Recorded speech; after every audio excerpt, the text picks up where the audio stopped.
Michael Noonan has some interesting viewpoints on football. Generally, we like to hear what he's got to say. This week, he tells us why Port Power have a little bit of a problem, or particularly why they had a problem last week at home against the Swans.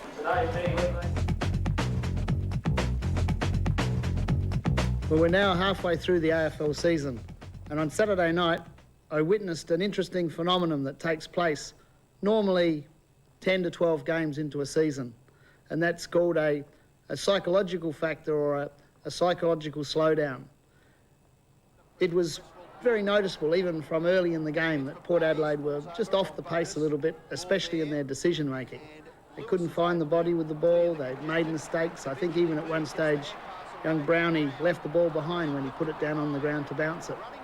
Well, these factors we're probably used to, considering people's condition to run over a full season. We start to worry towards the end of the season whether they'll have maintained that condition for the whole of the year. But the thing that we don't consider is the psychological factor. Well, you might ask, why have Port Adelaide all of a sudden gone into a bit of a trough and the Crows haven't?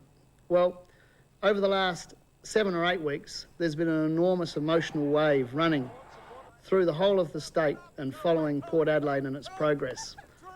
Each week, its players have had to live up to expectations, probably far and far beyond what they'd maybe thought at the start of the year.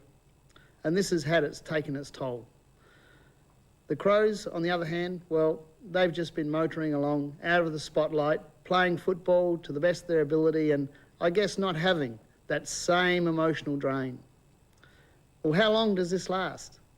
Well, I guess in most sporting environments, if you train correctly and give them the breathers that they require, it takes about 2 to 3 weeks to get out of it. So with that in mind, I'd be viewing the next 2 or 3 weeks with Port Adelaide, well, with some distress in the sense that they perhaps might not perform to what you might expect. As for the Crows, I think it'll take 2 or 3 more weeks yet before they experience the same problem.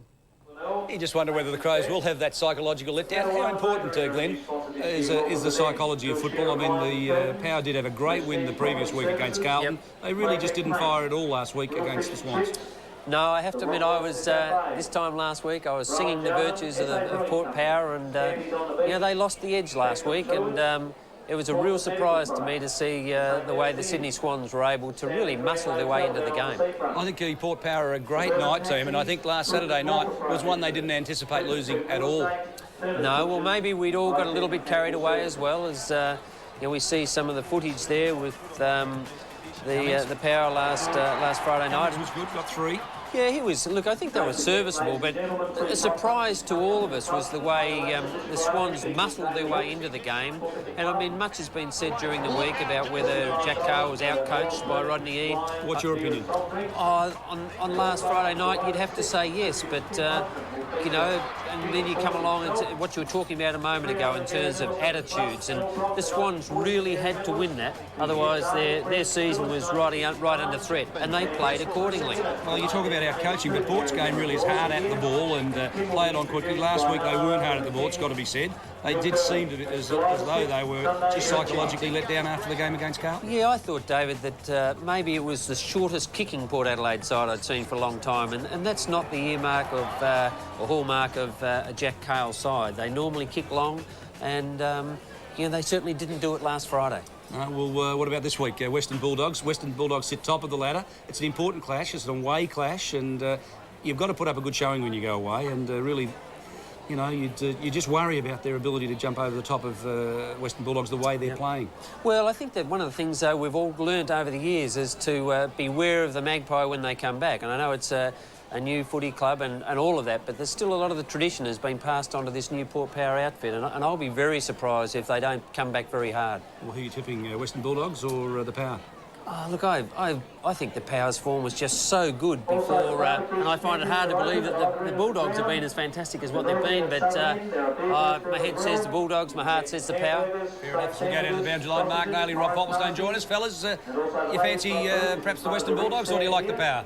I think Western Bulldogs at home, of course, DB should have a big advantage. Port Power were disappointing last week against Sydney, against the Swans, of course. I think Jack was out-coached, and I think the players were just out-muscled in wet conditions, and I expect the same to happen today against the Western Bulldogs. What about you, Nails? You've been pretty vocal in favour of Port Power. You like the way they're travelling? I tend to disagree with Rob Popplestone, and they weren't out-muscled or out-coached. I think they were just a little bit complacent last Saturday night, but today, different game being played. I mean, they're playing the top side in the Western Bulldogs. They're a very, very good unit with some very good players in that team, but it's going to be a closer game than I think really what people think. I reckon the Western Bulldogs will win, but not by such a big margin. Well, the Crows last week were pretty good against Melbourne. In fact, it was their third win in a row on the road. Yes, as we see footage of... and the Crows have been terrific this year, haven't they? And I think that one of the turning points for them was lots been made of Sean Wren's return, but of course when they got their legs back in Tregenza and players of the like, and here we see Smart, steaming in towards goal. And Smart out injured today. He's an important player for them. Yes, but I think that they're playing such a team-orientated game that, they'll be able to cover his loss, as valuable a player as he actually is. The Crows, after being laughed last year, are the best away team in the competition. They beat Footscray Optus, Fremantle at Subiaco, and then Melbourne at the MCG. One of only 2 games they'll play this year at the MCG, and their game against Collingwood at Victoria Park, they went down by only a point, so they've been excellent on the road. Are you suggesting to me that the Crows aren't going to make the finals? I think they'll be in the MCG a couple more times than that before the year's out. In the minor round. As we go down to the boundary line, Mark Nayley, you like them at home, but you're not so convinced yet that they're not ready to drop. Well, last week, they're only playing Melbourne last week in Melbourne. They're a good side. They've got their best side. I think it's about the 3rd or 4th week that they've gone with an unchanged side. Tomorrow they're not going to have a Nigel Smart there. But, they're a good side. They're playing very, very good football, and I expect them to beat North Melbourne tomorrow. Not by a big margin, but they will win. I'm with you on that. I like the way the Crows are playing. I like the way they really seem to be enjoying their football under Malcolm Blight, who's doing a great job. And I think a lot of people suggest that he didn't count that game, the local derby against Port Adelaide, as a watershed game. I think really, Glenn, it was the one that really turned it around. Yes, I think most coaches, of course, would like to be assessed at the season's end rather than early in the year when the Crows dropped a couple and people were quick to sort of suggest that Blighty had problems. But he's corrected that very quickly. Well, the Crows line up today. They look pretty good. 3 weeks in a row they were unchanged. They've had a couple of changes forced upon them. Nails, you like the way they line up, particularly down the centre? Yeah, we just see that centre line there, Dave. We see Jamison at full-back. He's been in good form. Caven, his best game is only just a solid game, but that's all Malcolm Blight wants is for him to win his possession. But Rashido in the middle, a bit quiet last week. Couldn't quite get his hands on the ball that many times, but he's still pretty exciting and is one of the favourites for the Brownlow this year. But Robrin and Modra, they're the 2 keys up forward. They give you an opportunity every time they play.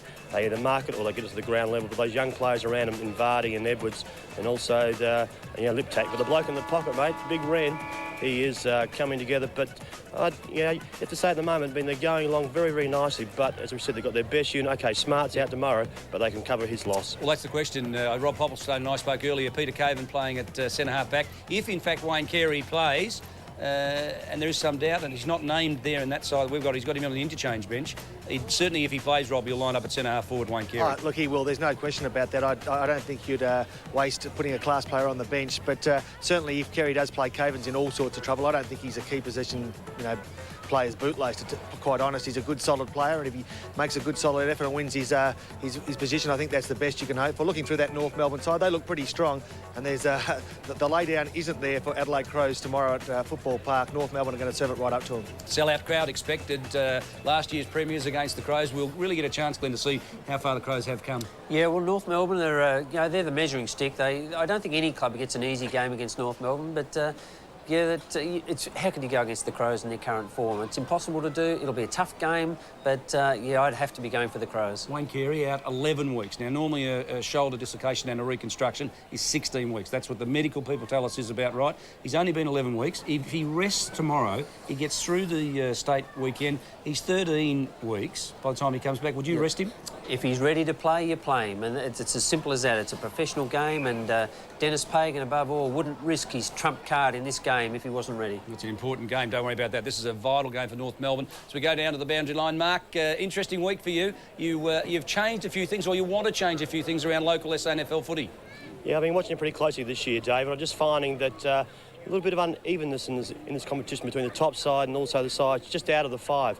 Now, my suggestion this week is going to be, why don't we go back to the final four as what WA have still got. OK, WA this year, they've gone to a 10-team competition. They brought in that Peel Thunder and also Mandurah, and they're still remaining with the final four. Now, I'm just finding at the moment that just between the top side and the sides of the 5th and 6th, really, I mean, that final game, really, it's just a waste of time at the moment, unless they can even the competition up. Oh, I hate to say this, you can't be serious. We've had the Final Five for years and years. It's worked pretty well. It's a great fundraiser. The SANFL pick up a lot of catering money and entrance money for that other final. You surely couldn't do away with that. Well, I'm just finding at the moment, I mean, with 9 sides, now that's my other question is, why 9 sides? Why can't we go back? I mean, I wouldn't mind even asking Glenn, because he's been involved in this situation before. You know, why 9 sides? Why don't we get another side in the competition, or take a side out of the competition? At the moment, I mean, these buys really are affecting sides. I mean, we see this week with Nord, I mean, they haven't played football for 3 weeks. I mean, something has to happen, and has to happen, you know, by the start of next season. Mark, I think you make a good point. I don't quite go along with your final four side at this stage. Well, but you've been there at the financial figures. How much is made out of that extra final? Look, that's not the point at the moment. The comment that Mark's made is, do we have an 8-team competition or we have a 9? We don't. The bye is not a good result for anybody, and the amalgamation issues have been around for years. But how do you end a club? Club loyalties are very, very hard things to deal with. Fair enough, Mark. What about the AFL? They run the McIntyre Final 8 system. Do you like the way that's running? Well, it's a bit interesting, that one also, because I mean, you see sides that are finishing sort of 4th and 5th, David, but they've, they play one final, all of a sudden they're out of the competition. I mean, they must give you a little bit more time. I mean, something has to be done. I mean, the McIntyre's system has come under criticism from the players and also the coach and also the administrators. So something over there has to be done also, I think. Well, speaking of criticism this week, most of our mail at the ABC was probably negative towards your South Australia's best top 10 footballers since 1970. In hindsight, have you had a chance to have a look at that and perhaps change it around a little? Well, I did. In hindsight, I just forgot a couple of players. I overlooked a couple, especially, I mean, 2 players. They've won a McGarry medal each, and they've also won a Brownlow medal each. So how can I leave those 2 players? Those players I'm talking about, and I was at Elizabeth last week, and I reckon I had half the people in the grandstand remind me about their favourite son, and Johnny Platt. Now, how can I leave him out? I mean, he is a real, true champion. The other bloke, the current coach in Malcolm Blight, he also had a fantastic and distinguished career as well. But both players, McGarry medals, Brownlows, now how can you leave those 2 players out? But unfortunately, I mean, I can't leave, OK, I've got a final 10 there. Who do I take out? Do I take out an Ace, or do I take out a McIntosh or a McDermott? I don't think I can. I think I might have to make my 10 into a 12 now. So it's my best 12 since 1970. I think you might need a final 20 to really cover everyone. And I'm really disappointed with the BM magazine, those people out of Elizabeth. They let you off scot-free last week, or they really didn't nail you like they should have, excuse the pun. And next week, next Friday night, we'll nail you, or we'll get a chance to nail you. You're playing in the E.J. Witten's Legends match at Western Oval. We saw you play last year. You were pretty ordinary, but you're fronting up again. Oh, David Mackay, how can you say that I play in Audrey? Have a look at the size of you at the moment. But really, I mean, the game it's there for charity game. I played a couple of weeks ago in the couple of good players in the Motley Cup. Yeah, a couple of good players in there. Terry Danaher, Brad Hardy. Michael Aish is playing Phil Carman, who looked pretty good last week in a charity game. Yeah, we see a couple of names that are also in McDermott and Jarman. It'll surprise me, and also Ansem. It will surprise me if those 2 players or 3 players who play, because they've got commitments with the SANFL, but you still look at the sides there. I mean, last year they played 25-minute quarters, which is a bit long for a few of the old boys, but they have gone, I mean, this year they have gone for the blokes that have only been out of the game for 2 or 3 years now. Quite a few of those blokes still play the game pretty seriously. There's a few blokes still playing, like Dale Waitman up in Finley, and also a bloke like David Rees-Jones, who's out coaching down in the local VFL. But a couple of those blokes they do take it pretty seriously. But I've been in training for a couple of weeks. I'm looking forward to it. I'm running, and I reckon I'm back into form. Fair enough. Mel Brown and Neil Curley in the coaches' box. I hope there's no fights break out there. They'll be pummeling each other. Now, State of Origin footy next Saturday night at Football Park. You've been a big fan of State of Origin footy. You've played in quite a few, and you like the way it's all travelling. I just missed that last part of that question. I think it was about State of Origin footy. I'm fully in favour of that, David. You know my stance that I've played 17 games for the state, and I'm very proud to wear my state Guernseys. But I'm just making a pledge to every South Australian, get there to support it, because you cannot let State of Origin football die. You have to be there to be there. I'm sure the South Australian public will support you in that one, Mark, no doubt about that. Now, the Eagles have had an interesting guest this week. Alan Yabby Jeans came across from Victoria to help Bruce Winter prepare his side for this match, an important game for them. Yabby Jeans, of course, coached St Kilda to their 66 grand final win. He coached Hawthorn to 3 grand finals. He also coached Richmond. This week, Rob Popplestone caught up with him and asked him his thoughts on football and State of Origin footy. Alan, an incredibly impressive record, coaching record, and obviously watching you out here tonight, you've still got an extreme passion for the game. Oh yes, I enjoy the game, and you know, I was fortunate when I was coaching. I had a lot of good players to coach, and that's what makes good coaching. You've got good players. Now, what's your philosophy coming out to a side that's a little bit out of form? How do you lift players and teams? Oh well, you know, I knew how I arrived here. Phil Harper, I got to know when he was the development officer in Queensland, and we've been good friends, and he rang me the other day and see if I could come over and just, the club's trying to do something positive. They're in a bit of a slump, and they just thought a new voice. I'm not teaching them anything new, it's just the basics again. It's only a different presentation, that's all I'm trying to do, and sometimes it lifts, sometimes it doesn't, but we hope it does. But the club is desperate to try and do something positive. Now, some of the players that have played under you, I speak of Gary Ayres and Ken Judge, Rodney Eade, of course, are all coming through the ranks and coaching quite well themselves. Oh yes, they're doing quite well. I'm quite pleased with them, quite proud of them, and be successful, and yes, they're doing well. It's a difficult job, and you never know how anybody's going to react until they get into the hot seat and they've responded in the right manner. And looking through your coaching record, coach for over 3 or 4 decades, any particular year stand out? The 66 comes to mind, of course. Oh yes, and you know, it's St Kilda, and I suppose we made the finals for the 9 times in the first 13 years. St Kilda's a club that hasn't enjoyed much success over a period of time. I was fortunate to have some great players there at that time, and we had a little bit of success, and then I was fortunate to go to Hawthorn, and I virtually took over new side there, and the 70s side, they were successful in the 70s. They had a bit of a slump at the end of the 70s, and I picked them up in the early 80s. We got young players into the side, and it was a very good 10 years we enjoyed there together. And just finally, there's been a big question mark over the future of State of Origin football. You coached Victoria in '84. How do you see the future of State of Origin? Oh, much depends on the people. I think it's supply and demand. If the people would really want to see it, they'll turn up in attendance. If they don't want to see State of Origin football, they fail to turn up, well, naturally the administrators will cut it out. Alan, thanks for your time. Good, thank you very much. Fair comment, that, isn't it? If the people want to see it, they'll rock up and they'll vote with their feet. I'm sure South Australian fans will support South Australia next Saturday night at Football Park. As we go down to the boundary line, and Rob Popplestone joins Eagles General Manager Phil Harper. Thanks for that, DB. I have the General Manager of the Eagles with me, Phil Harper, and of course, Phil, just listening to Alan Jeans there, he's obviously had an influence on the Eagles throughout this week. Oh yes, look, it was terrific to have Alan come to the club. He was here Tuesday, took Tuesday's training, Wednesday took our 17s and 19s, and Thursday took the senior side again, and then gave him a bit of a talk after training on Thursday. So just the aura of the fellow is amazing, and he really did spark up training this week. Now, from what I've seen a few games of the Eagles this year too, Phil. That was one of the best starts or best halves I've seen the Eagles play, and so obviously it worked. Oh yeah, well we're still making quite a few mistakes that we probably shouldn't be, but our persistence was good, our backline was terrific, and if we can just keep scoring a few goals, well, you never know, we might be able to turn it around. Now, Phil, I've got to ask you, of course, there's been a lot of controversy about whether or not Bruce Winter is, or you're happy with Bruce Winter there, or Andrew Rogers, or, you know, there's been a lot of rumours floating around. Bruce Winter's position is safe with the Eagles? Listen, I've had a guts full of answering this question. Bruce is our coach and will be our coach for this year. We never go back on our word, our club, and that's all it is. So I'm sick of answering the same question, Poppy, and don't ask me it anymore. So at the end of the day, I suppose wins on the board is what the Eagles need, and hopefully you register your first one today. Yes, mate. Look, wins on the board is what every club needs, and bringing Alan Jeans here this week, it was just trying to do something positive. I think everything's a bit negative at the club at the moment, and we were just trying to try a positive to try and turn it around, and we'll continue to try positives. Now, catching up with the boys at quarter time, they were certainly pumped, full of confidence, and I'm sure they believe they can win this game. And surprisingly enough, with only one win on the board, you win today, you're 2 games out of the 5. Yeah, well, I mean, everyone keeps cutting their throats above us, so look, we're still a chance, but it's a matter of getting your confidence back. Confidence is a big thing in footy, and that first half would have helped a bit of confidence. See how we go in this half. You never know. 4 quarters of confidence, and you never know what we might do next week against Norwood. Phil, thanks for your time. Good luck today, and DB, please don't get me to ask that question again.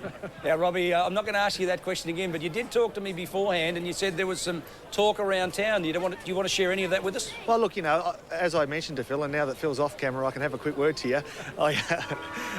Look, there is rumours about who will coach the Eagles in 1998. Now, whether they're true or not will be seen, I suppose, in 12 months' time. But some of the players mentioned, and keep an eye out for them, are Bruce Lindsay, also Wayne Whitterman, who may return home from Tasmania. Of course, Mick Noonan's name's been mentioned, along with Tim Ginniver as well. So there's certainly some interesting names being bandied around early already. Robbie, I think the only names mentioned by you for my vote, the 1998 Eagles coach will be Bruce Winter. Just watch till the end of the year. Don't write him off halfway through the season just yet. As we go to the half-time scoreboard, thanks for that, Rob. The Eagles lead by 19 points. They led by 22 points at quarter time in a very impressive first quarter. And Glenn, goal kickers, the Eagles have had a few, but only one in the Glenelg forward line. Yeah, Ottens was a shining light up there, and the Eagles, it probably sums up the Eagles, though. They've shared the ball around a lot better, but, gee, you look at the scoreboard and you see the Tigers trailing at the moment. They've been inside 50 more often.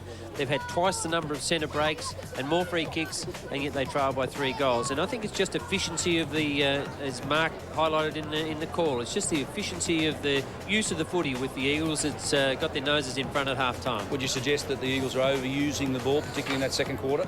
Oh, they maybe have come a little bit short, but I think we also highlighted in the call that breeze really did spring up, and it probably caused the players start to look a bit short rather than trying to drive it 40 or 50 metres into the breeze. And hit-outs were pretty even at quarter time, but Glenelg really got the upper hand during the second quarter. Well, I think once again we pointed out in the call that McCulley is a dominant centre square ruckman, and certainly as soon as the Tigers put Brad Ottens up in the forward pocket, they looked a much more threatening side.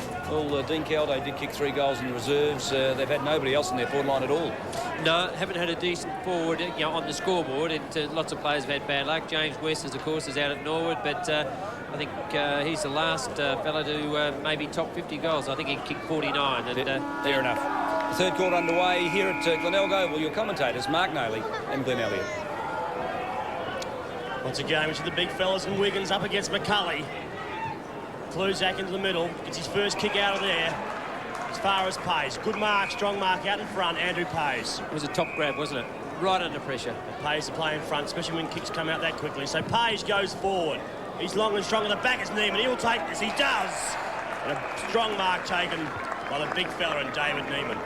Mark, there's a touch of deja vu. Didn't the first quarter start off like this? You know, a long kick into the forward line. Neiman, first one to have a shot at goal, and here we are repeating itself. So David Neiman will line up. He's looking across to see if anybody is there. He's already kicked 1 goal in the first quarter. We'll follow his kick. Our camera is right behind it. Benny Thompson on the mark. A good kick by Pays. Carried Thompson's head. Good mark taken by Neiman. Neiman sprays it across the face of goal. It scores, brings up a behind. So Neiman's kicked 1 goal, 2 this afternoon. The Eagles now, they move on to 7 goals, 3. They're 45. And what an absolute 3 goals, 7, 25. wasted opportunity, wasn't it? So Rowan Waugh, his left leg brings it in. Kicks it straight back to Neiman. Neiman looks for the handball. The umpire is sending him back. He gets his quick kick forward now. Should only go as far as Raiders. Raiders, good desperation over the top. Coming in as McClure. He throws it back to Filippo. Filippo around the body. Brings the ball back. I think he's kicked a goal as Filippo. Fantastic kick by Sam Filippo. And that's his second for the afternoon. And what a great kick that was. Under extreme pressure on the... it was just the start the Eagles needed, and Filippo read the ball well off the pack. A loose handball fell out to him, which you see it on the replay here. Raiders, valiant attempt to mark, and the ball speared out to Filippo, who brushes an opponent, steadies on the left foot, and that's a magnificent kick. He's obviously very pumped about it as well. So we're back in the middle of the oval. 51 plays 25. The Eagles again going forward through Ugelnick. Handballs the ball to the ground again. Coming in there, number 11 is Lambert. Corey Lambert. Mancini. Back to Lambert. Lambert rides the bump, tries to throw the ball in the boot, brings it back on. The umpire might call holding the ball. He doesn't. He'll come in and throw it up. Yeah, it's a big 5 minutes for the Eagles. If they can consolidate their half-time lead, it gives them an excellent chance of returning to the winners list. So we're live here at Glenelg Oval. Fantastic first half of footy. Sit down, grab a cuppa and watch the second half, because I'm sure it'll be just as good. Ball's high, good mark out in front. That's young Colton. Yep. Looks like he's been pretty impressive this afternoon as young Colton. Ball comes out wide. Player there, number Scripps. Justin Scripps back to Cotton. He backs himself against Colville. Just caught as he's gone for the kick. The umpire believed he had time to get rid of it. The young fella penalised. As we see it here on the replay, as Conant backs himself in, but Colville with a magnificent tackle. Spears it out to Lambert on the other side, and the Eagles are defended successfully again. As you grinning over to Rogers, another short ball into the forward line, and there's that man Page yet again. There we go, Ugritic drives it forward, couldn't quite find his target. Lucky bounce, it goes past Scripps. Colville lines up, and 45 metres out. He's happy with the kick, the bench is happy. The umpire puts up 2 fingers, indicates a goal. Colville, Gavin Colville, that's his first goal for the second goal for the afternoon, and the Eagles just extend their lead. And Mark, I guess Bruce Winter will pull out that little bit of tape and play it over and over again, because it started up the other end of the ground, of course, with Conton bursting into an open goal, with Colville running him down, and here it is, the ball's transversed the length of the ground, and Colville was the player to finish it off and kicks an all-important goal for the Eagles. Almost 4.5 minutes gone into the third term. The Eagles extend their lead. 57 plays, 25, 32-point margin. It was 19 points at half-time. Rubenik over the top of it, goes hard at it. Pearce almost had the kick smothered by Chigwidden, who just got there a little late. Tamblin over the top, misses it. Pays the opportunist. Grabs the loose ball, drills it forward. McClure missed it, Kretschmer didn't. This fellow's terrific. Cool under fire. Chips it out wide. Pearce tried to flip it out wide, but Dillon intercepted, read it beautifully. A long ball in the direction of Pays. He chips it forward towards full forward. Into space goes Filippo, just cut off by Scripps, who did very well just to get to the contest. And now Thompson, who is a beautiful kick, flicks it out to Kretschmer. So Kretschmer around his body. Dillon reads the ball better. The Eagles really are handling the conditions. They want to win this game. They are desperate. The ball's pushed forward. Couldn't quite find his target in Filippo. And Raiders just quite content to see the ball go out over the line. There are some danger signs there. Pays is now getting away from Tamblin. Tamblin kept him in check for the first half, but very hard to keep a class player like that out of the play. The ball did go out, the bounce on the fall. So Raiders brings it back in. Pays again, play you just spoke about. 16 odd possessions for Pays. He's been pretty strong across half forward. Yeah, particularly playing a set position. Very difficult position to play, and he's making a real fist of it. McCulley wins the tap. Loose ball falls to ground. Getting away with it was Rubenik. Just grubbers one wide. No, he didn't grubber it. He chipped it. Out of bounds on the full, in fact. And Klusing to take the kick from the outer wing. A high ball to half forward. Big fly from Filippo. He was up before acceptance. Pushed under the ball by McCulley and Moore. Kretschmer got it back to Scripps. Steadies one step and bangs it out wide. Underneath this one, Dillon. Big thump away by Rogers. Ugritic gathers it in and chips it short and low. Underneath this one, Sheldrick, who's been important. He's been there when they've needed him, Sheldrick. Yeah, he's done a lot of heavy work, David. I think we pointed out before the game he was a bit of a sleeper coming into this, and he's done it very well today. That's a fair call. Towards half forward, all Glenelg, War, finger tipper. Would have got the free kick from against Mancini anyway, but the mark is paid. And War hasn't been Glenelg's worst player either, Glenn. No, he's been in pretty fair form over the last few weeks. He's quite an experienced player, Rowan War, too. Rubenik hands off to Raiders. Raiders running. That's his game. If he can do that, he can be a better player. Rogers front position, tried to gather it in. Wiggins flicks it out to Pearce. Well done. Bartlett applied the tackle. Lambert feeds off to Rogers, who chips it in short out on the league. It's Filippo, and he's got it. 30 out directly in front. So there's all of a sudden there's some danger signs here for Glenelg. I mean, the Eagles have come out of the half-time break as we see Filippo absolute body strength in taking the mark, but Tigers will want to take stock. Sam Filippo with 2. He's kicked 2 straight, the 22-year-old. Collided into the boundary line fence during the second quarter, if you were with us, and just had a slight cut above the right eye, but he has showed great courage to come back from that, and he kicks for goal, and that is a magnificent kick, a penetrating kick. The goal umpire likes it, Filippo likes it, an important one, and he gets his third. The Eagles step away. Yeah, well, if Bruce Winter, whatever he said to his players at half-time, he'd be a very happy coach at the moment to see them burst out of the long break, and here we see Rogers yet again loose on the back line, and, you know, great strength there from Filippo, and he just out-muscled his opponent, and as David called on we see it on the replay there, magnificent kick, you know, 40-odd metres out, and Filippo, a very happy player. Back in the centre of the ground, the 8-minute mark of this third quarter. 63 plays 25. Again through Klozak. The Eagles have got their tails up at the moment. Through Ugritic. He chips the ball forward. Filippo could nearly receive the free kick against War. Out coming hard as a big fella in Neiman. Head down, tail up, around the body. I think he's kicked another one. No, he hasn't. Another behind, but the Eagles are on fire. I tell you, if he'd have drilled that, the Eagles players would have lifted so much all over the ground. I mean, it was a terrific attack on the ball from the big fella. They're taking it hard. Raiders underneath this one. 2 bites at that one. Mancini holds him in. Just make sure. And then this is where Glenelg are falling down. They're not playing on. The Eagles are taking off at every opportunity. We talked about that a few weeks ago, that when they're playing well, they're playing on. Oh, Corn's clever. Goes back. Takes his time as we go down to the boundary line. Rob, what are the conditions like now that the rain stopped? Actually, surprisingly good, DB. A little bit soft underfoot, so you can see players losing their footing under pressure when they need to turn sharply. But otherwise, there's no reason why you'd lose your... there's no reason for mistakes with skill. Thanks for that. What about the breeze? Has that dried away? Look, it has. Actually, there's no breeze whatsoever, so no end is favoured by the breeze. Thanks for that, Rob. Bounce at half forward for the Eagles.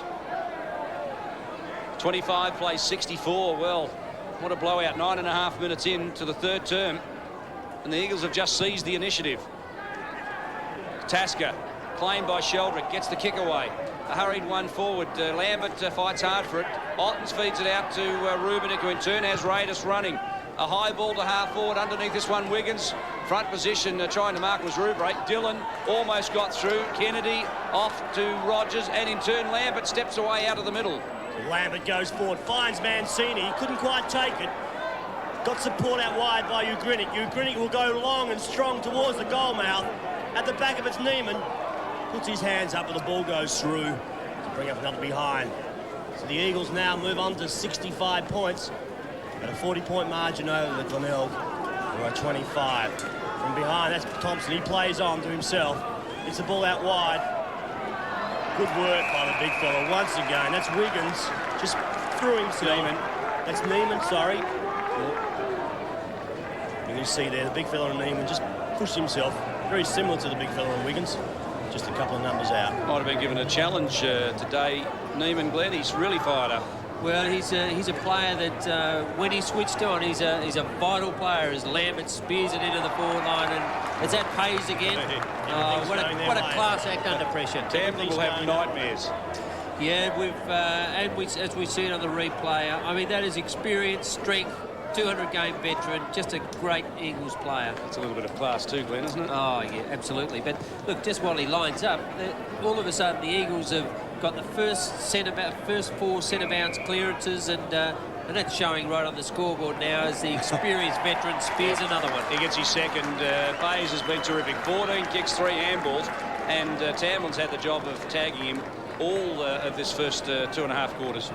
Yeah, well, it's a big ask for the young fella. There's no question of that. I think Tamlin, he's 4th or 5th game thereabouts, and Pays, just a top player for the Eagles, always has been. And 8 games, Tamlin. Yeah, well, it's a big ask for any young player, but Pays' class is certainly showing through. See the score there, 71 plays 25. The Eagles have had it in their forward lines 10 times compared to Glenelg, 1 this quarter. That really is telling the difference at the moment. Mancini's in there. Look at it. Burrows in. Gets the handball out quickly. They're very good use of the handball in close at the moment. These Eagles boys. Out the Pays. That player again. He's covering so much territory. He'll teach Tamlin a bit today. So Pays in front of the members stand here at the Bay Oval. Goes wide. Inside. Some good leg speed. Player there and like McClure. Again, the Corns is in there. Did well, didn't he, Corns, to affect the smother? Yeah, it was terrific. But right at this stage, you can see the Eagles have lifted all over the ground. I mean, they've been starved of a victory since round 1. And here they are with a sniff of it, and they don't look as if they're going to let it go at this stage. Ruck contest. Sheldrick, front position, brings the ball to ground. Ottens tries to crash through with the ball. 13 coming up at the bottom of that pack is Justin Scripps. And look at the players developing around that ball. The Eagles are going to make sure that they don't let away their advantage. Punched on by McClure into space. Tasker, who's played pretty well. Oh, stolen away by Mancini. Just created the opening, this little fella. And I like the way he's tough at the ball and he's courageous. Goes at it. McClure feeds it off. Glenelg snap. Round the corner on the left foot. He likes it too. Everything working today for the Eagles. And Glenelg gets his first. Well, you know, Mancini. when it's running with your Mancini, then just put his stamp on that contest. He followed it all the way through the half times. We see it on the replay. I mean, his commitment was just unquestioned. He, you know, in the face of an oncoming fella, there is forcing it out. And like honestly, David, the Eagles are playing as if they're, as we said before the game, as if their whole season hinges on it. Well, it does. They lose today, they cannot make the finals. This one is do or die, and they're playing like it. So Matthew Glenelg, we've got 12 goals, 5, 77 plays, 3 goals, 7, 25. It really has been the Eagles' quarter. Chick Whitner's been very quiet, only picked up 3 kicks so far. As his fourth forward, Bartlett, good use of the body, and takes one of a very rare mark we've seen Alan Bartlett over the last couple of weeks. Now, Dean Caldo, Glenn, kicked 3 goals in the reserves. Is he ready to come back and play at full forward? I think Wayne Stringer would really try anybody at the moment. I mean, I can't remember in recent weeks you know, anybody making a fist of it at full forward, and today we've had Rouvray, we've had Bartlett.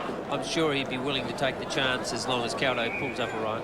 So Alan Bartlett could bring up the Bay's 4th goal for the afternoon. He gets pretty close to the man on the mark. Didn't make any difference. He's brought up his first goal for the afternoon, and the 4th for Glenelg. It's probably one of the reasons Glenelg is struggling in touch at the moment. I mean, Bartlett, an absolute key for the Glenelg footy side, and as you've called a couple of times today, Mark, he's really struggled. That was an outstanding mark and a great kick, but Then he was magnificent last year till he, what did he do, broke a leg? yeah, he's had a couple of little problems, but this year he's a shadow of himself at the moment. Lost too much weight. You think he's anorexic, do you?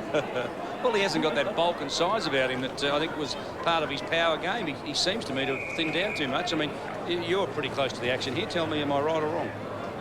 Oh, he certainly had a very hard pre-season, and you know, I'd just like to see him play with a bit more spark than he's currently playing with. He looks a bit flat to me. Colville receives it wide. A long ball, Philippe front position. Oh, good body, good body. That was just strong. It was terrific. He's beaten Moore a couple of times, and here we see it on replay. When Moore can get a run at the ball, he can get over the top of Filippo, but one-on-one, Filippo's far too powerful. Sam has three straight, as you see there.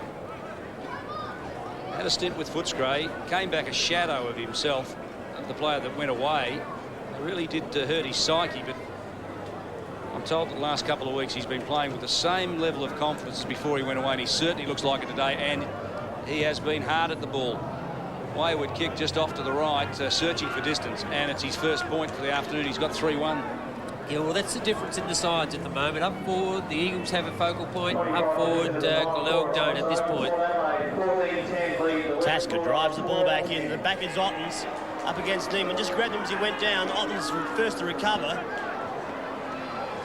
Again, we see players just throwing themselves over the top of the ball. Looked like Higgins coming through. Yeah, it was a good tackle. Yeah, Good tackle by Alistair Burke. yes, we see it on the replay with Ottens there, fiercely contested by Colville, and you know, Burke forces the ball over the boundary line. So again, we see the ball to be thrown up. The bottom of that pack looks like Raiders. The Eagles by 47 points. Midway through this third quarter. The ball's thrown up by the umpire. Again, we see the ball's in there, held up tight. Again, number 9, Alistair Burke. Finishes up with the football. Again, the umpire will throw it up. Players around the football. Players go forward once again. Corns turns, he uses his body well. Players been sliding over the top of him. The umpire has indicated that it's been held for too long. And he'll come and throw it up once again. So we've seen a few boundary throw-ups, or ball-ups, in the last 2 minutes of play. Good work here by Corns. Just used his body, went to ground, kept the ball in. Ball's up. Ottens punches the ball towards his way. Coming through hard, number 13 was Pearce. So great courage once again. Ball has gone out of bounds on the fall. The kick came from, it looks like it was... Scripps. It was Scripps, was it? Justin Scripps. McClure inboard, brings it back towards Pace, front position, takes it, goes to ground, gets up quickly. Look at him playing on. This has been the Eagles' game today. They've got it and run, and it's paying a dividend. Lambert had the kick smothered by Reid. Reid did pretty well to get to the contest. Dillon fighting hard for it. And Rouvray, Glenn, he looked very tired as he went towards that ball. Not much match fitness for him. No, he's had a limited preparation. I mean, he played the reserves last week, and he really is struggling at the moment. Wiggins in ruck for the Eagles. Brings it down. McClure clean bowled in that glue pot. Kluzak tries to flick it out. Forward it goes. Pierce the hurried kick into space. And look at this. Great mark taken by Rouvray. Just dived and held ground. And marks about 45 out. Now, here's a beautiful kick. And if there's one player that could make the distance with a heavy wet ball, it's Paul Rouvray. Lobs it to the corner of the square. He got very close to the man on the mark. Reid, front position, takes it away. Corns tries to have a snap. Devine just worried him out of that. Rogers builds from defence, feeds it out now to Pearce, who runs, chips it wide, and Ugrinik can get it and go. He has Kluzak if he wants him. Goes longer for the big option.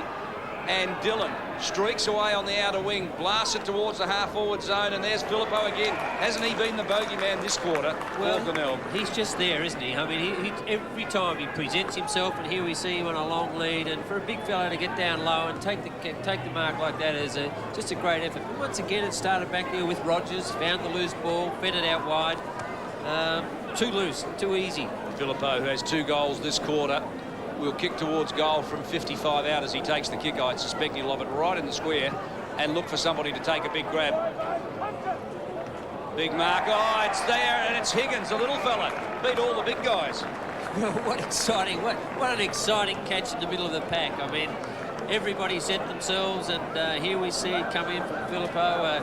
Got right under the ball, and Higgins, cool as a cucumber there, came from behind and measured the ball better than anyone else. News just through that Port Power have beaten the Western Bulldogs by 12 points. Big win to the Power as they get back on the winners list and away from home.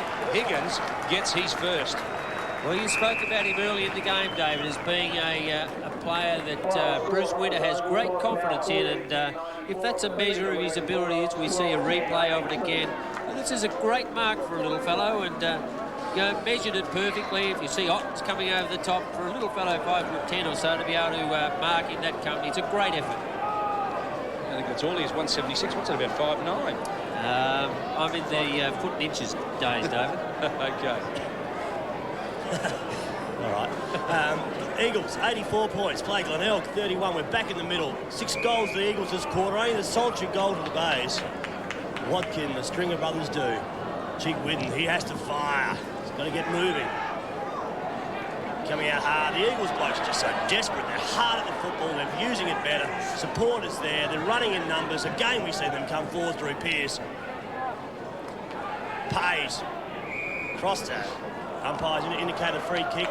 He's indicated the Pays is throwing the football. Umpire's in the best position. He was there. He saw it. So Kretschmer comes wide. Colville up against the tall and lanky Ottens uses himself, his body a bit better than what Colville did. Takes the mark. There's no movement on the Glenelg forward line. He's got Corns. He'll jump. He should take it. Didn't. Again, it's a young Pearce there. Coming through hard was Raiders. 19 for the Bays as Tasker replies to the tackle. Again, we'll see a throw-up. There is no run for the Glenelg footy side, Mark. They're just not running in numbers. Start. Yep, stop, start, mark, kick. Tamlin's off, Brooks is on, so Pays given a new target. I think it epitomised just a moment ago when Ottens had that ball at half-pack. Thompson made the run and Ottens ignored him, and it's the way the Bays are playing at the moment. Ball's thrown in once again. Scripps. Dillon, who's been pretty exciting this afternoon also. Hasn't done too many things wrong as Marty Dillon.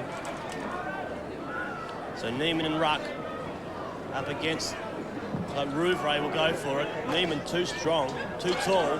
Gets down to Colville. Coming through hard there was Raiders. He'll receive a free kick. He doesn't. Oh, dear me. Just a touch high, I thought. Excuse just me, a the touch umpire was standing right in front of that. And we go down to boundary line, Rob Popplestone. DB, I know you picked up the interchange between Tamlin and Brooks coming back on, but I suppose that just reflects the sort of game the Eagles are having. Tamlin's been very, very good for the Bays over the last few weeks, but today he's been out of sorts against a more experienced Andrew Pays, and really that's the way the game's panning out. The Eagles in control out there. I suggested that they need a big lead at three-quarter time because they've had a very, very heavy week under Alan Jeans. They've got that, and I'm sure they're playing with enough confidence and enough spirit to get them through. Poppy, I spoke with the Eagles president and their chairman just at three-quarter time. They said that Bruce Winner's job is not under threat, and they have, in fact, not spoken to anybody about the coaching job. Have they appointed him for 1998? I didn't ask that question. I should go back. Thanks for that. As Chiquitten goes towards full forward. Bartlett front position, brings it to ground. Raiders grubbers one forward. A good bounce either side. It's bounced the right way. It's through. He got the break he wanted. A big leg break, and Raiders gets his first.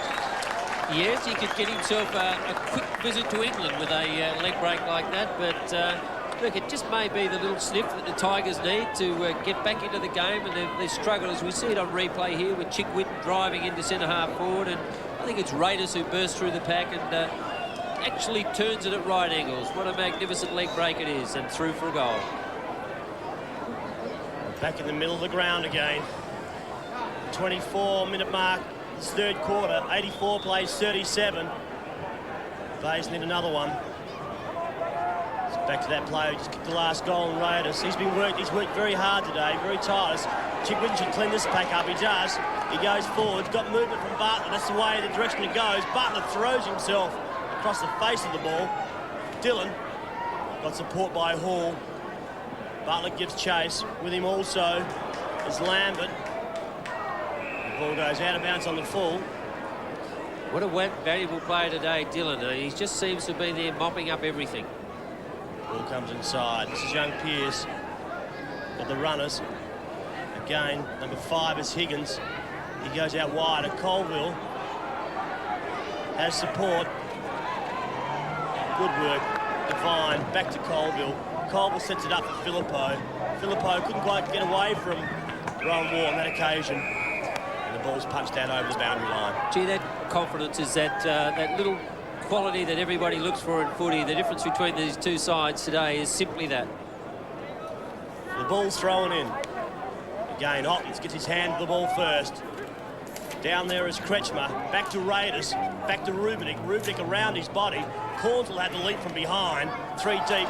Ends up with the football. Hands it across to Chiquitten.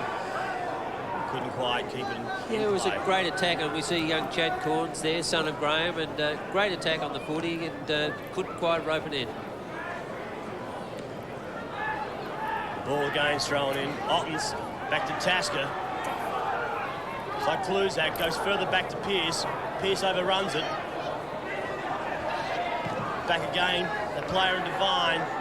Looks for Mancini. Mancini against 2 Glenelg players. Ends up with the football. Couldn't quite see if he's marked it. We'll wait for his reaction when he gets up off the ground. Well, I think the umpire's paid it, Mark, and if it is, here it is on replay. He's brought it all. Wow, what a great catch. What's your call? Yeah, that's a mark. No worries about that. Hasn't this fellow given them something today? 3 kicks and 13 handballs, and you'd suspect that those 13 handballs really have set up the runners, and that's where it's all been coming from. I think that's what the Eagles needed, was just somebody to feed it out. Higgins, forward, into space. Oh, Filippo is strong, isn't he? And I'm not sure that War isn't psychologically spent. But, David, what about the space? That the Eagles were disciplined enough to give room for Filippo to run in, and another strong catch. Now, War couldn't have been any closer, could he? So, Filippo, 3 goals, 1 from 6 kicks. Pretty good conversion rate for a forward. And he's got 1 boundary scalp to his credit as well. That one just drifts away. Started on line and drifted off. 3 goals, 2 to the big fellow. Yeah, but once again, he's a focal point, and there's a real sense of structure about the Eagles today. Ball's brought back in. A good leap by Ottens. When he gets the ride, he knows how to fly, that big fella. Gives it across the War. War goes wider still. I don't know who he's trying to find it. The sun's in the eye. He found Kretschmer out by himself. He's got no movement at all. He's got a player inside him who wants to go. He needs to go get the ball moving quicker than this. Cotton throws himself on the foot. He takes the mark on the chest, does the somersault. So Cotton, a on the outer wing, comes inboard. Big fella in front of Rouvray, he's paid the mark. Starting to find the footy in his dying moments. This third quarter, Rouvray looking for Bartlett. Bartlett out in front, over his head, the back of the pack. He scripts, back to Chigwidden. Chigwidden around his body to the top of the square. 4 on 5 there. What's going now? The Eagles players' defence will clear it. How far? Scripps is from behind. Again, we see just courage shown by both teams, both players. That was Rubenik. Yeah, City wrapped And also slapped back Lambert. into 98 kilos of Corey Lambert. What an unwelcome clash. So the siren sounds and at three-quarter time, it's a 48-point margin as Mancini just feels the effects of a knock to the midriff. 48 points, Glenn, and that quarter, you've got to say, was all the Eagles. Well, David, we mentioned half-time. The first 10 minutes were going to be absolutely critical, but the Eagles came out. They bounced out of the centre square clearances, long kicks into Filippo, just a constant threat to Glenelg. He's there, whether he's kicking goals or being fed off. And right at this stage, the Tigers have a massive uphill battle to salvage this game.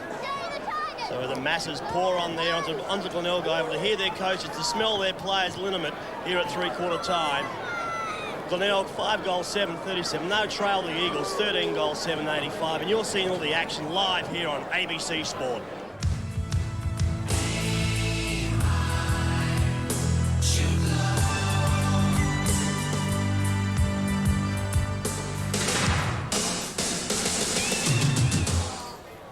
.48 points the margin here at Glenelg Oval, and we've just heard the good news that Port Power have defeated the Western Bulldogs. Great news if you're sitting at home watching our telecast. And one player that's been pivotal for the Eagles' success this afternoon has been Sam Filippo, playing out of a forward pocket, roaming the forward line. He's kicked 3 goals, 2 today, and he's also collected 1 fence, which we really thought might have knocked him out, but I think the fence came off worse than he did.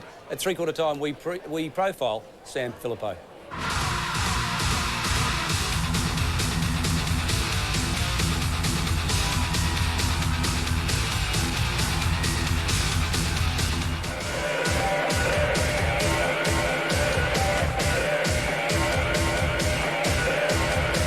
Become an actuary, which is a mathematician who applies his knowledge to finance and investment. I relax at home watching TV, going down the beach in the summer, playing sport. Tennis, table tennis, cricket. Football aspirations are to get back into the AFL. Our biggest influence would be all my coaches and my father. Most significant football memory would certainly be the 1993 Premiership. Yeah, I certainly have. My passion's never died down, no. The most inspirational player I've ever seen would certainly be Gary Ablett. Pre-match routine, look, just to have a good night's sleep the night before and have a big brekkie in the morning and just rest up before the game. No superstitions really. I mean, I don't wear the same Dax every time I play or anything like that, no.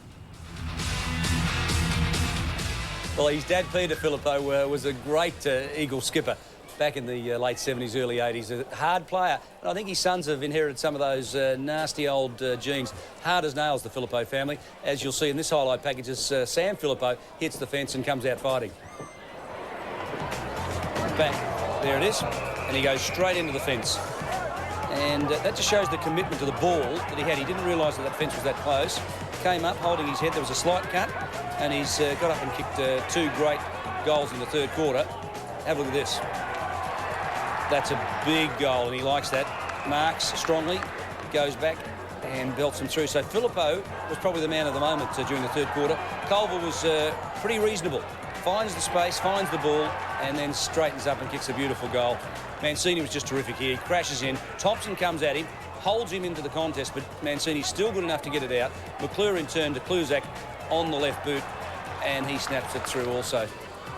Here's Filippo again. He was just everywhere in the third quarter, taking them apart, and War had really no option. And this is a great mark. Ben Higgins, little number 5. Bruce Winter has great faith in this kid, and today he's playing with that sort of ability, and I think repaying some of the faith that's been shown in him. So you really can't argue with the Eagles today. They're just in complete control of this match at three-quarter time. They lead by 48 points. They led by 22 at quarter time, 19 points at half-time and 48 points at three-quarter time. And you suggest that Glenelg really have their hands full to stay in the match. As we go down to the boundary line, Rob Popplestone, Bruce Winter, the man you're trying to depose as Eagles coach, what did he have to say to his charges at three-quarter time? DB, that's not my intention at all. Behind me, of course, he's very supportive and very happy with his side's performance up to date. He pointed out a few players in particular, some players that you mentioned throughout that call. Mancini, of course, was excellent. Pays has stood up under extreme pressure from his tagger in Tamlin, and also that player we just featured in our profile, Sam Filippo. He really has turned that game, hasn't he? He's been fantastic. He instructed all his players to take a seat, to take some pressure off those legs, which have had a workout under Alan Jeans. We've mentioned that 2 or 3 times throughout the call. This week they've worked very, very hard, but the benefits are paying off. But he really wants them to work hard through that centre circle. I think that's been the difference, hasn't it? In the centre square, the centre bouncers, they won convincingly. Wiggins and also Neiman was getting hands to the ball. The runners in players like Mancini and also Colville. Pays, of course, was doing well. And a running half-back line of Lambert and Rogers were getting plenty of the ball. Behind me, of course, the Glenelg side, very disappointed. Not much support between players. And in fact, Wayne Stringer and Alan Stringer both come out scratching their head because there's not much they can do. They put the side out there, but at this stage, they're getting tossed off the ball far too easily. And all he said was, listen, pride's at stake. Let's at least put in an effort where we can break even in this last quarter. Yeah, I think that's a fair message when you're this far behind at three-quarter time, isn't it? As we go to the three-quarter time scoreboard, it shows that Glenelg, who trailed by 22 points at quarter time, 19 points at half time, and a whopping 48 points at three-quarter time, really haven't been able to kick a winning score, have they, Glenn? No, David, we said before the game that some of the critical issues, as we'll see the goal kickers up there on the screen, but statistically before the game, the Glenelg's defence had been conceding 18 goals a game, and they're well on the way to doing that again today. But of course, the Eagles' forward line that had only been able to average about 11 goals a game had improved dramatically. And we see the possessions there. Eagles probably with about 50 more possessions all over the track, and it really reflects on the scoreboard. But the big issue, David, and it was on the line before the game, was spirit, commitment and enthusiasm, and you've got to take your hat off at this stage anyway to Bruce Winter, and maybe the Jeans influence has been significant. Yes, well, Alan Jeans coach you, and there's Graham Corns, the father of Chad, who's playing today, of course. And his little daughter there, little Amy. Oh, not looking after his child while he's taking her out to the football. Now, don't be like that, Glenn. No, breed them tough, make them rough. No worries about that. Now, Glenn, you've been here as the general manager. A loss like this, what impact does that have on the club in its bar takings, its membership, its fundraising? Devastating, David. The club really, everything gets put in place for a club to perform on the field, and this stage at Glenelg, I mean, this is the last result they need at this critical stage of the season, with fronting up against, I think, Port Adelaide next week. It was a must-win game, and yes, the impact of this will be felt throughout the club. Fair enough. As we go down to the boundary line in just a moment, we're preparing. Rob Popplestone's down there just checking out the interchange bench and checking on injuries for us as we go down to the boundary line. Rob Popplestone. Thanks for that, DB. Of course, on the Glenelg interchange bench, I can see Mark Visca. I thought he's been fairly solid in his efforts, of course, for most of the day, but unfortunately he won't be taking any part of this game. He did come off early and go down to the change rooms. Not many changes for the Eagles side. In fact, the bench of Filippo, Lynch and Barnes really haven't seen much of this game at all. So thanks, Rob. No significant changes. Find out what's wrong with Visca for us, will you, as we start the fourth quarter at Brighton Road. Your commentators, Mark Naley and Glenn Elliott. Captain Courageous and Nick Chigwidden at the bottom of the pack there. We need a big last quarter from Nick Chigwidden. He needs to lead his charges, lead by example. He throws the mud around. Put a bit more on your face, fella. Again, players just diving over the top. The umpire should really take the ball away from the mud heap in the middle of the ground. Just comes to one side of it. So McCulley up against Neiman. Kluzak's in there diving over the ball. Now the umpire this time has to bring it out of the mud heap. They can't throw it up for the third time. Well, you can certainly rest assured one thing. I wouldn't be at all surprised to see a quick free kick pulled out of here now, just to clear it out of the mud. The ball's given back. Michael Raiders. He throws it up once again. McCulley. The ball has turned black. Players can barely see it. Again, we see Raiders at the bottom. Now the umpire, I'll say it for the third time, needs to take it out of the mud. Otherwise, we're going to spend the last quarter in the centre square. Well, what's this? The fourth ball up in the space of, what, a minute and a bit? It's right on the edge now. McCulley up against Wiggins, it was. Again, Raiders. Bit of deja vu amongst this call. Gives the ball back to the umpire. Trivial pursuit question. How many ball ups does it take to get it out of the centre square? Again, the ball is thrown up on the edge of the square. Kluzak throws it onto his boot. We may have an opportunity to get the ball out. No, we go back into the mud heap. Two Glenelg players fighting over it. Umpire's letting it go a little bit longer. But again, he comes back to where he just threw the ball up before. Well, 1 minute 52 into the last quarter. We haven't been able to get it outside of the centre square at this stage. But let's hope that Stewie McCulley for the Tigers can push it out. Special comments. Glenn Elliott, former West Torrens coach, Glenelg general manager, and St Kilda and Melbourne and Victorian player. There's a few jumpers there, aren't there? Yeah, you've had a few jobs. But joining us as a regular on the ABC footy show, along with Ken Sheldon, of course. I think there'll be some happy football fans around this afternoon, with Port Power getting up over the Western Bulldogs. A great return to form, particularly a win away against the top side. Burke to Chigwidden. Is good work. It hasn't been done often enough. Corns out on the lead, couldn't quite grab the mark under pressure. Dillon goes to ground, still dispatches the handball into space. Higgins overruns it, but gets support in turn from Hall. Grubbers one along the boundary line, and there'll be a throw-in on the outer wing. So we said earlier, David, about Marty Dillon. I mean, what is he, 30-year-old, a veteran of two clubs, and just a great stalwart for the Eagles today. Western Ferris at South. You had a look at him, didn't you, Glenelg? No. No? No, not at any stage. Is that what you say when you miss out on recruits? We didn't want them. Kretschmer, the umpire's called the advantage on. This is Chigwidden comes on board. He's got Ottens, couldn't quite get to it. Rogers just comes out, sockets the ball forward. Chases after it now. Could be a clash of bodies once again. Good work shown by, look like Scripps. Again, young Cotton. Mark, we interviewed Rogers before the start of the game, and he was terrific in his comments that it was well coached, well administered, and it was time for the players to stand up, and they have. It's not too often you get the players actually declaring that. I mean, it's everyone else's problem except theirs. Yeah, no, it was a terrific comment from him, and you know, certainly coming from the captain of the club, it was. He's obviously put it on the line to his players, and then responded, you know, fantastically well. Yes, I think it's a pretty fair assessment of the situation. Ottens, front position, brings it down. Rogers, the man we were just talking about, goes to ground, claimed by Burke. Kluzak steps across the line, and there'll be another throw in. So we're just on 4.5 minutes into the final term. 85 plays 37. 48 points the margin as it was at three-quarter time. Wiggins gets it down.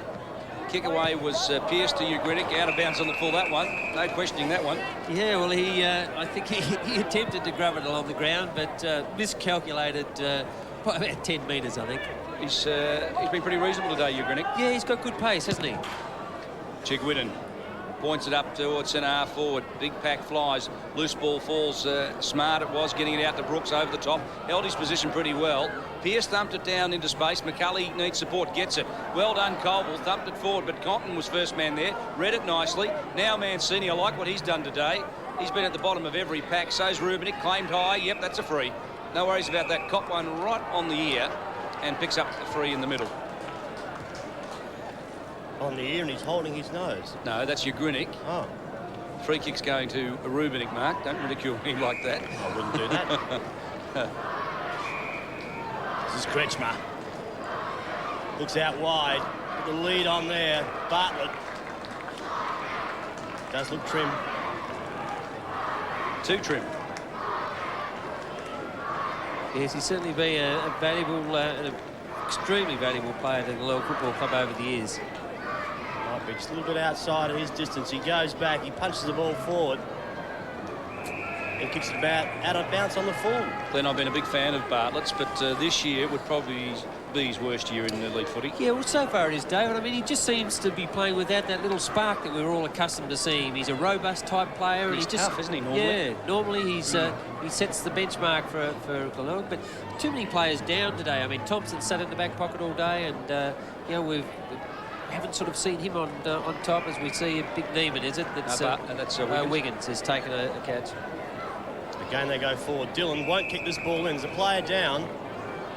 Looks like Tasker bent over across the Glenelg centre half forward line. He gets to his feet now, corns from behind. Goodness, and courage shown again by the Eagles. Hall across to Clouser. He throws the ball out.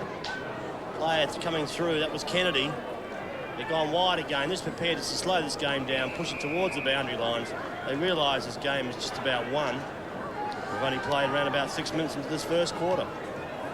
Yeah, it's the worst start that quarter, Glenelg could have asked for. They needed some quick goals to just give them a glimmer of hope, but it hasn't been forthcoming at this stage. So Wiggins, quick hands across. They're using it well this afternoon. Again, they go forward.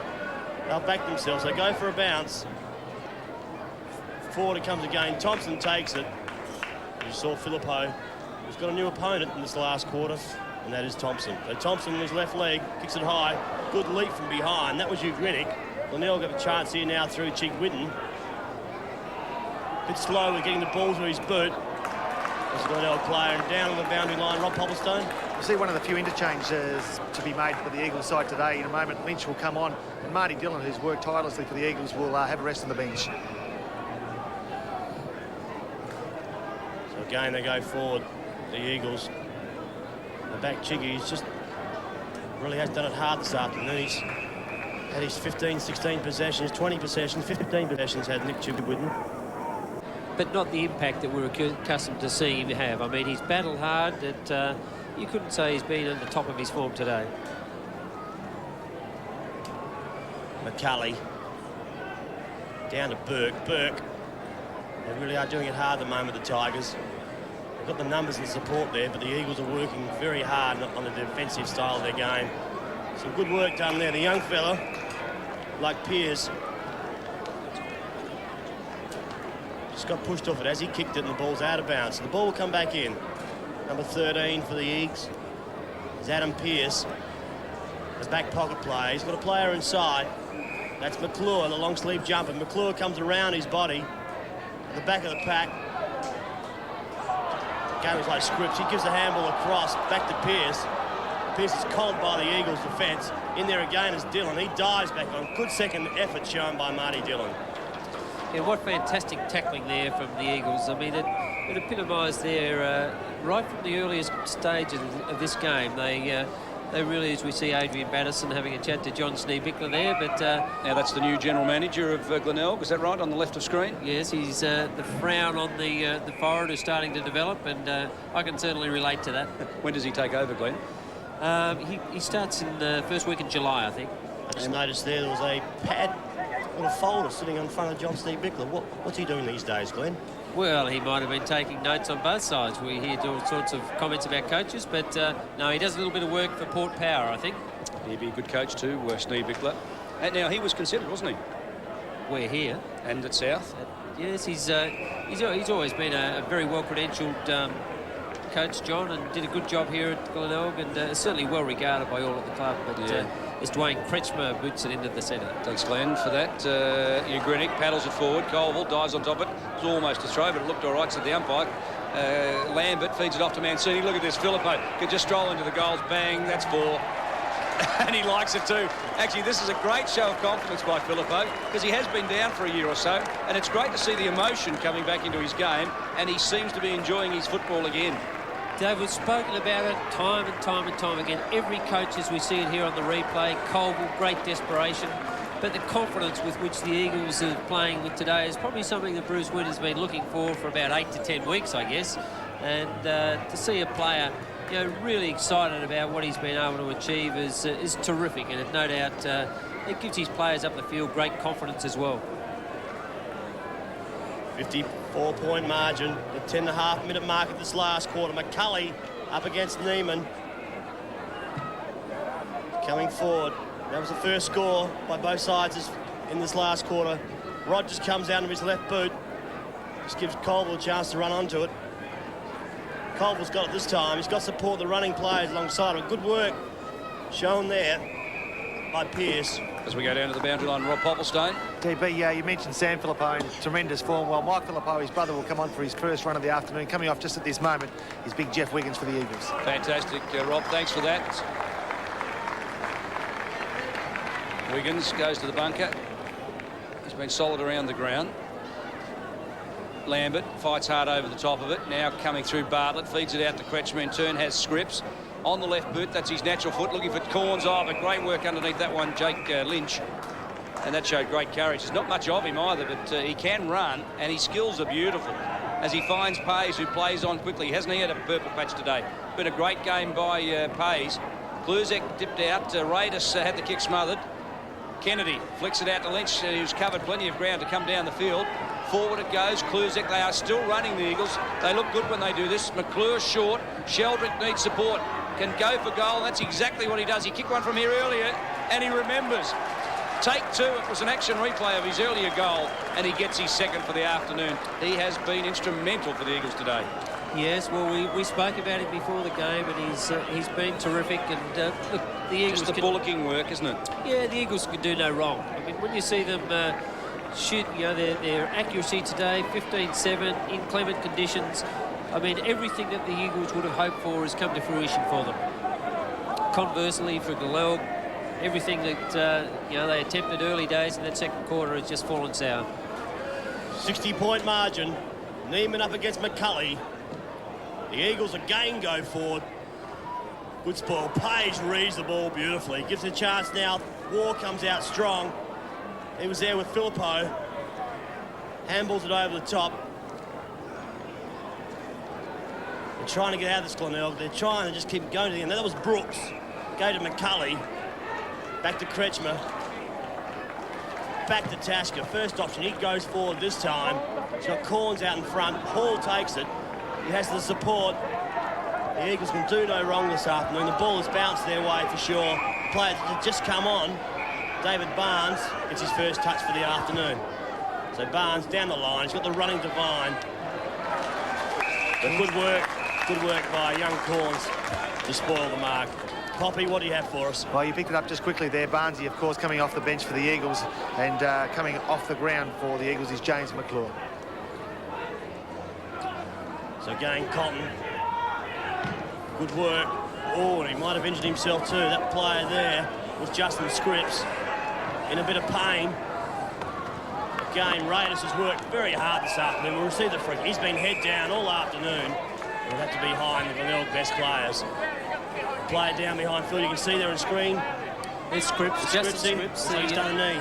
Yeah, it doesn't look good at this stage, and you know, he's obviously in real pain with that. It'd be a tragic blow for the young man if it's anything terribly serious. Well, they need support. He's not going to hop off 1 foot, I hope.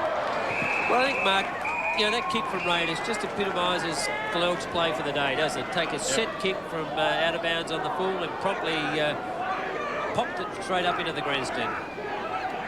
We might have a look at where we think that happened. Oh, he just dear me.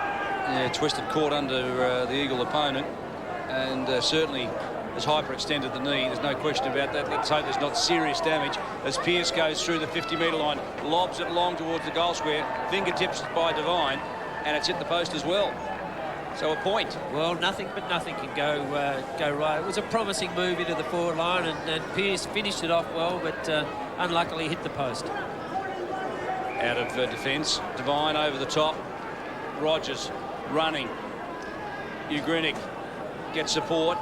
Inboard to Higgins. And now Rubenik crashes off but didn't hold the player, and that was a fatal flaw. Ugrinik now flies away with it, off to Pays.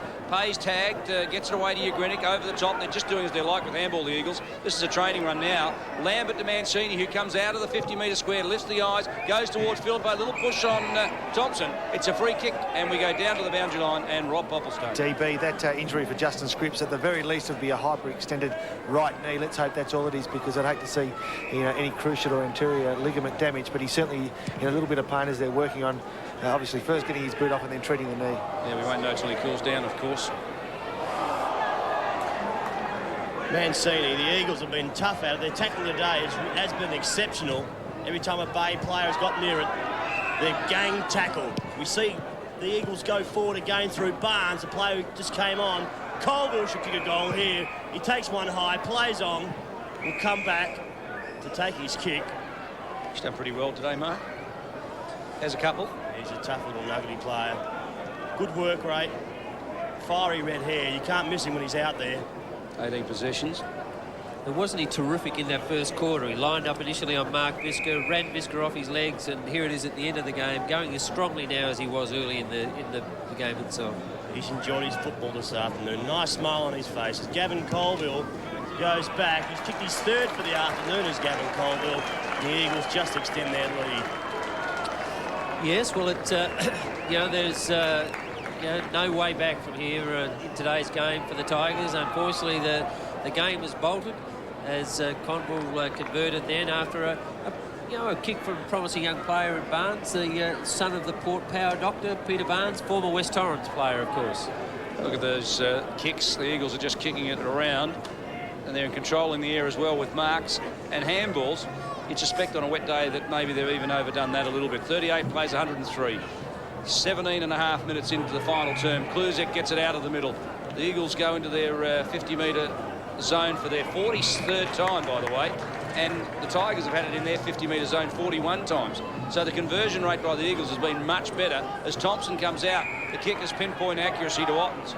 The big fellow steps it off and right into the middle of the ground. Underneath that one finds Rubenik, who just searched for it, reached for it. Ugrinik, Mancini in the mud. Tries to get it back to Ugrinik, successfully so now. Away goes Mancini. The advantage allowed to fly. There was a free kick behind play. Pierced through half forward. Sheldrick is 20 metres clear of his opponent. Handball's over the top. Running on is Kluzek. He'll steady, he'll goal. And Filippo likes it. So Kluzek belts it through, gets his second. And the Eagles bench just enjoying the day, and it's good to see them all enjoying their football again. Well, I mean, when a side has gone 8 consecutive weeks without winning a game, you can only feel for Bruce Winter, and the rumour mill's been very active. And, is that the Robbie mill? Well, call it what you will, but for Bruce Winter, congratulations. You put a lot of work into this week's game, and it's nice to see you being able to enjoy the fruits of your labour.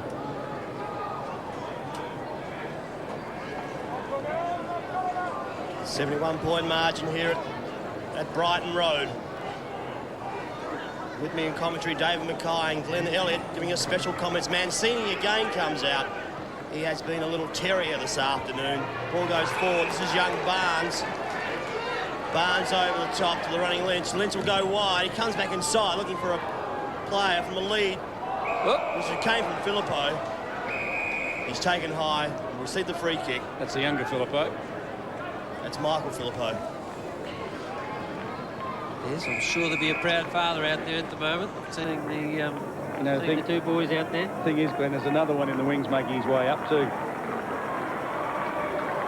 Down the boundary line, Rob Popplestone. Thanks for that. Now, just a quick interchange down here, of course, coming back onto the field is Jeff Wiggins for the Eagles. Leaving is David Neiman. Thanks, Robbie. Any comments about the coaching position of the Eagles? You don't want to... Absolutely none whatsoever. We've given you a bit of a hard time today. And what a great leak that was from Kluzak. He held his head in disgust when he spilled it. It could have been the mark of the day, but could have been the name of footy a bit too. So Burke from the back pocket, a penetrating kick, but no one home. Wiggins builds the wall. Now, this is what the Eagles weren't doing earlier games, building that wall, and they've played it beautifully today. Ottens does it, drifting back into defence. He's played pretty well today. He's kicked 3 goals in the second quarter and almost single-handedly brought Glenelg back to a winning position. Chigwinin over the top to Thompson. Thompson, a long handball, penetrating one, finds Compton. He's cut off by Lynch. Tasker gets support. Smart inboard. Now Thompson still running. That's a good sign for the big fellow who was concussed last week. A long ball in forward. Corns couldn't get there, and Rogers marks and chips away to the outer side. Colville, he just worked so hard all day long, goes again. Pushes his bodies to the limit. Kluzak dives across. He's getting tired also. The players are loose everywhere on this Eagles forward line. This is Filippo. He wants to run around his play. Handball's out wide, trying to get back onto it. Otten saw it coming. He just put that pressure on him. Yeah, you can forgive Filippo then, couldn't you? No, not the chosen play though, David. I mean, I think even Bruce would have shaken his head then, and the Top coach of the Bruce square. would have. Top of the square is where you got to put it. Fair enough. As the ball comes back in, Ottens wins the tap, falls down. Kluzek pushes it forward. Michael Philippou front position. Now, Rowan War will have nightmares about the Philippous tonight. It's not a happy day, is it, when one fellow goes off and then all of a sudden they introduce another one who's just as big, just as strong, just as agile. And you're right. I mean, it's a nightmare. Well, Sam's kicked, 4 goals too. And Michael has kicked a point already. And you'd think that from point-blank range, he'd get his first. No, he hasn't. He's missed. Well, there'll be a bit of ribbing in the Philippou household tonight. Yes, but once again, Glenelg's midfield have let them down hopelessly, and it puts their defence under enormous pressure. And as I mentioned before the game, they're averaging having 18 goals a game kicked against them, and it's not the sole reason or the sole responsibility of the defence, of course. We've got to, Glenelg has to get some midfield run. Thompson. Oh, no. Oh, no. Didn't see it. Higgins goes back. He hit the goal. I think he might have. What's the umpire put 2 fingers up? He has. Some good goal there by Higgins. That's his second for the afternoon. And the Eagles, after a mistake by the Glenelg backline, bring up their 18th. Well, it's a long way back for the Glenelg Footy Club here, as we see, once again, mistake after mistake. And when a side's struggling for confidence and enthusiasm, these mistakes just keep reoccurring over and over, and the results are just very painful on the scoreboard. 79 points in favour of the Eagles, and didn't they need the percentage? They had the worst attack in the competition coming into today's game, statistically anyway, and they've really hammered it home. Pearce wide to Colville. Has time. Rogers has been a penetrating halfback flanker today, a great skipper. Pearce has worked hard. Colville has run and run all day. Wiggins surveys the tackle, gets off the handball, stolen away by Pearce. He delivers it forward. Corns is the target, one-handed attempt, couldn't quite get there. Did well in the contest, and Hall runs back, picks up the loose ball, flicks it back. Devine under pressure, pushes it wider still, and Rogers is going strong. He's the ever-ready man today, and Pearce just can't quite gather the ball. Yeah, well, it's looseness all over the ground, but I guess at this stage of the game you've got to expect that. We're in the dying moments of the game at the 23-minute mark. Now, Glenn, they've got Sturt next week, Port the week after before they go to the bye, Glenelg. Now, that's a tough way to come out of the last 2 weeks. They've been hammered by Central, well beaten by the Eagles today. Then they face Sturt, who are going pretty well, and Port. Sturt in 1997 are a hard act to beat, and Port, well, you wouldn't want to play them at any stage, would you? So there's a bit of soul-searching to be done down here at the Bay. Soul-searching? Is that understating it, Mark, is it? This is where you say, it definitely is understating. As the ex-general manager, you say they've got a lot of work to do. I think they've got more than a lot of work to do at the moment. I mean, this is, I think the Eagles are probably kicking their highest score for the year, and it's following on. But that's a great snap from young Continent. One of the few bright lights for the day. Gets his first. That's his first goal for the afternoon. Young Joshua Cotton, he really has him. He's tried hard today. Hasn't been supported by too many other players in that black and gold Guernsey. You can just see here, Ruben, good quick hands across. Across again, Chick Whitten kicks the ball forward. Bit of work applied by Bartlett, but Cotton just onto his boots quickly. Good snap across his body. And brings up his first for the goal for the afternoon, but still, it's been a black day down here at Tigerland. We're back in the middle of the ground.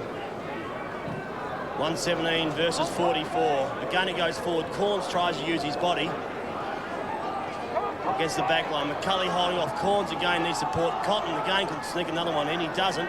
Throws it back across to Pearce. Again, Devine across to his captain in Rogers. Rogers comes down the line. Colville or Wiggins, either player could have taken it. Some good work shown by Darren Reid. Burke around his body. Again, the back line. You see number 13 and Adam Pearce. He's been a valuable little player today, hasn't he? Really busy little player. 24 possessions from a back line. It's a pretty handy afternoon's work, and you know, he's ideally suited when the sting's out of the ground, so to speak. He's been a valuable player. The 25-minute mark, nearly the 26-minute mark of this last quarter. The Eagles 18 goals 9, 117. The Glenelg side are 6 goals, 8-44. And for the second week in a row, they really have been hammered. And you see Ottens coming down the line. He's got a loose play, finds him. That's Burke. No, it's not. It's the Justin Brooks, sorry. He snuck down from the back line. That's what it if you're looking for those bright spots for Glenelg, I mean, you've got to point to young Ottens. Cont shows a little bit. Corn shows a bit of dash, but as we said last week, the experienced players are just not standing up at this point in time. He goes back, pushes it forward, just drag it across the face of goal just slightly, brings up another behind. Really, the sting's gone out of this game. The Eagles have realised they've won it. They're just prepared. They're just marking time at the moment. Brooks was following Pays down. Hall chips into the deep into the pocket, where Kennedy, who came off with the blood rule during the third quarter, second quarter it was, goes long to Caldwell, who's growing in stature and confidence. This is good for him. Now the Eagles take on Norwood next week. Then they follow, in fact it's Norwood at Norwood. And they take on Sturt at Woodville Oval. So the next 2 weeks will be important for the Eagles. Can they be the first side to knock off Norwood? Pearce, short, stretching was Kennedy, plays on quickly. This is where the Eagles have won it today. They've really moved the ball on at every opportunity. They haven't been stationary at any stage. Mancini came in board to Pays, who's caught cold by Brooks. Brooks did well, kept coming at Pays, and Pays had to stop and prop, and Brooks ran right over the top of him. Brooks to the midfield.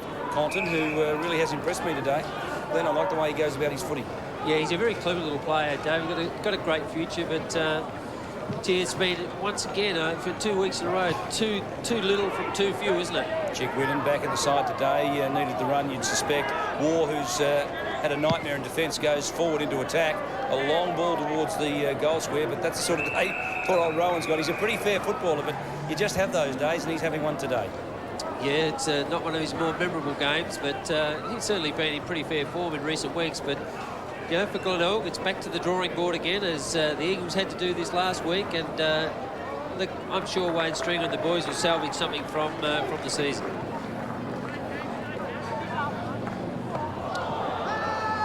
Boys again are at it. We just saw a player come off them. We might get Rob Popplestone just to chase who it was. Thanks, Nails. Down here on the boundary, it was Hall actually who came off, and he's got an ankle injury that's being worked on at the moment. Now again, Glenelg. The play that's come on was McClure. He's hobbled back onto the field. Thought the showers weren't far away. He's got another minute or so left in this game. So, Poppy, you got an update for us still? Yeah, I have. I'm not sure if you got the last cross, so I can confirm that Hall has come off for the Eagles with what appears to be an ankle injury, which we're working on at the moment. Thanks, Rob. 2 messages. You must be getting paid per session. Thanks for that. Sheldrick goes to ground. Higgins flips it out. Philippou. This is Sam Philippou. Tries to keep it in. But Thompson, who's battled pretty hard all day, goes at it again. Over the top of this one, getting it away was Burke. Thompson again crashes in hard, but Jake Lynch is clever. Gets the kick away. Shoots for goal. It's coming back, but not quite far enough. Registers are behind. 71 points the margin in favour of the Eagles as we go back down to Rob Popplestone. Thanks, DB. I'm sure I haven't given you this one. Caldwell coming off for the Eagles. He, too, looks to be in a bit of distress. And so Marty Dillon will come off for the closing stages of this game. Thanks, Rob. You didn't get concussed in that fight in the third quarter, did you? There's the siren. We'll come back to you shortly, Rob. Final siren, as War doesn't like the attention, or Burke it was who didn't like the attention. But the final score here, the Eagles 18 goals 10, 118, have defeated Glenelg 6 goals 9, 45, and the final margin 71 points after being 22 points clear at quarter time, 19 points in the lead at half time. They blew it out to 48 points and really stepped away in the second half, didn't they? With a big margin in the pitch. Well, Ben, Glenelg got some work to do, no doubt about that. Well, Dave, I think that's an understatement. We saw it last week, an absolute flogging out of Elizabeth, and to come up against a side that had only been able to win one game so far this year, with a couple of experienced players coming back into the side, one could have well have expected the Bays to bounce back here at the Glenelg Oval, but wasn't to be. The Eagles certainly showed tremendous commitment, enthusiasm, and their coach Coach Bruce Winter would be ecstatic with the result. So the final score here at Glenelg Oval, the Eagles 18 goals 10 have defeated Glenelg 6 goals 9, and we go down to the boundary line, Rob Popplestone and the Eagles coach Bruce Winter, who must be a very happy man. Thanks for that, DB. Yes, I have the Eagles coach in Bruce Winter, and Bruce, well, the last few months must have been fairly hard work, but nice to put a win on the board. Yeah, it has been a long 8 weeks, but yeah, I mean, we had Alan Jeans over doing the training this week and getting involved, and basically all he said to these players was to have some pride in your performance, and part of having pride in your performance is to work hard. If you work hard, you've got the opportunity of beating your opponent.